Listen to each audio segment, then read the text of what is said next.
Danny follows the girl home since he doesn't know why the bus driver lets her ride longer than other girls. He recalled the day when he shook his head as he observed her long, gorgeous curls. He took out the clippers and shaved it all off in one determined motion.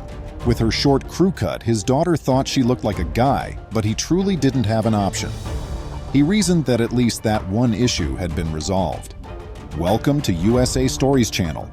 Do not forget to subscribe and activate the bell button to receive all new updates. Now let's go to the story. In Utah, Philip Harry resides with his daughter, age 11. He departs early for work every morning, but he always trusted Isabella to get ready for school and ride the bus by herself, and had up to this point. He was unconcerned when he saw the first tardy slip in her school bag, but he started to worry when she got a second and third warning in a span of 2 weeks. Isabella had been raised in a loving home and had experienced a really happy childhood. Though they hadn't had much money, Philip always went above and above to make sure Isabella had all she required. Patricia, his wife, would always reassure him that they will manage. He had no idea that life had different ideas. Patricia was diagnosed when Isabella was 3 years old, and she tragically died 6 years later.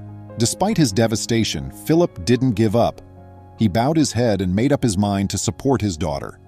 However, Isabella had to deal with the implications of having no one to assist her with getting ready for school in the morning and drive her there. Now that she was motherless, Isabella needed to develop her independence. She got ready for school early every morning and rode the bus by herself. Though difficult, they succeeded. Years went by, yet Philip missed something significant because he lacked the knowledge and the time. Isabella started receiving notifications from the school for arriving late each morning. After a demanding workday, Philip tried to talk to Isabella one evening to find out what was going on, but she snapped at him and tried to divert the conversation. She didn't want the truth to do her father any harm. Philip started to become skeptical at that point. Philip told his supervisor one day that he would be leaving work early. Then he pulled up to the corner to see if his daughter was indeed riding that bus every day, just as she was supposed to leave the school and board it. As expected, he saw her right away. She boarded the bus promptly, along with several of her pals. All the way home, he rode the bus, but suddenly he observed something. Philip was aware that Isabella was going through a trying time. She hadn't been the same since his wife died, and who could blame her? At the time, she had just been 9 years old.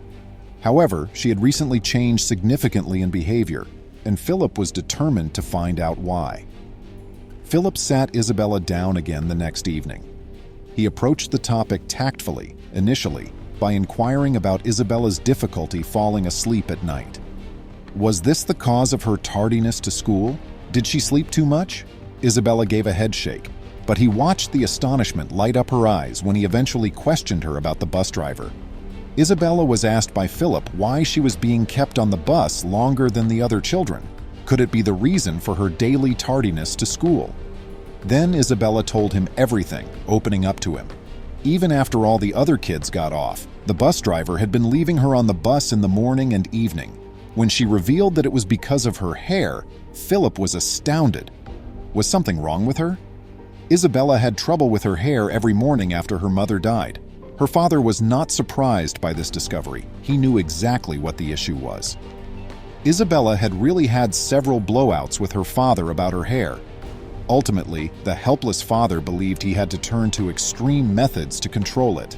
Despite his best efforts, Philip was unable to detangle Isabella's hair. If I pulled her hair, she would become upset with me. He said, "I didn't know how to do it," in an interview. At that point, he realized he had no other alternatives. He shaved it all off, grabbing the clippers he used to keep his own haircut. Isabella was appalled to see what he had done after examining her short hair in the mirror, but she didn't want to annoy her father. She was aware of his best efforts. Regrowing out took 2 years. Isabella refused to shave it again when her father recommended it. They then decided on a middle ground. Rather than shave Isabella's hair once more, Philip grabbed a pair of scissors and chopped off half of its length. However, this didn't fix the problem, and Isabella's hair quickly became matted and disheveled once more. All she could do was try to cover it by tying it up until the day the bus driver became aware of it. Tracy Dean cherished both her career and her family. She knew she had to intervene as soon as she noticed Isabella was having trouble. She assumed her dad didn't know how to arrange Isabella's hair because she noticed that it had been trimmed the previous evening. She pulled a hairstyling bag from her purse and requested her to wait behind on the bus. Isabella and Tracy started having regular hairstyling appointments soon after. Every morning, Tracy would comb Isabella's hair and style it into a French braid. She was obviously having trouble with her hair. Sometimes she simply wants one braid, but we normally make 2 French braids first, Tracy acknowledged in an interview. Why, though, did she do it? It went slowly at first. Tracy had to do 10-minute sessions for a whole week in order to gradually untangle Isabella's hair. On those days, she had been a little late for school, but Tracy understood why it mattered. One of her 4 homegrown children is almost Isabella's age.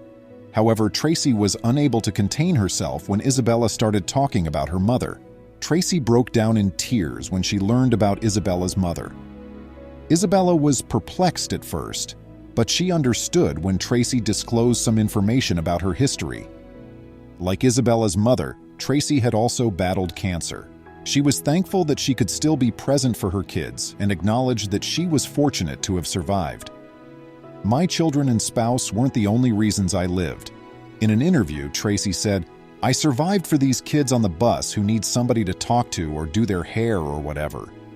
Isabella learned how to brush her hair from me as well. When she got on the bus, she would ask, "Does my brushed hair look good?" I'll remark, "You did fantastic." Philip was obviously shocked to learn about Tracy and Isabella's daily ritual. At first, Isabella didn't want to offend him. He had done his best, after all, to disentangle her hair. However, Philip's gratitude ended with Tracy.